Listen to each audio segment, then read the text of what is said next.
ఈరోజు పొద్దున్నే మా వారికైతే డ్యూటీ ఉందనమాట. ఇంక డ్యూటీ ఉందంటే ఇంక ఉదయాన్నే లేచి ఇంక వంట అనేది స్టార్ట్ చేయాలనమాట. అన్నం చేసి పక్కన పెట్టేసి ఇంక బెండకాయ పులుసు అయితే పెడుతున్నానండి.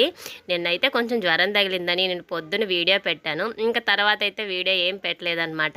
చాలామంది సిస్టర్స్ ఎలా ఉందక్క, ఎలా ఉంది సిస్టర్ అని చెప్పి అడిగారనమాట. చాలా థ్యాంక్స్ అండి.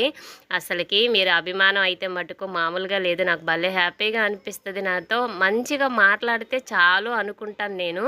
నేను ఎప్పుడే కూడా అదే ఎక్స్పెక్ట్ చేస్తానన్నమాట, ఎవరి దగ్గర నుంచి అయినా కూడాను. ఇంకా చక్కగా అనిపించింది. ఇంకా నేనైతే మటుకు జ్వరం అయితే ఆ రోజు నైట్ వచ్చింది కానీ ఇంక తగ్గిపోయింది. కాకపోయినా జ్వరం వచ్చిన ఆ ఫీలింగ్ ఉంటుంది చూడండి, అదైతే పోదనమాట ఒక 2 రోజుల దాకా. ఇంకా అలాగే అనిపిస్తుంది. ఈరోజు పొద్దున అస్సలు పని చేయబుద్ధి కాల, లేస్తానా వంట చేస్తానా లేదా అనిపించింది నాకైతేను. అయినా కూడా లేచి ఇంక దేవుడి దగ్గర దండం పెట్టేసుకొని ఇంక పని అనేది స్టార్ట్ చేశాను స్నానం చేసి. ఇంక ఇలాగైతే బెండకాయ కూర అయితే చేశానండి పొద్దున.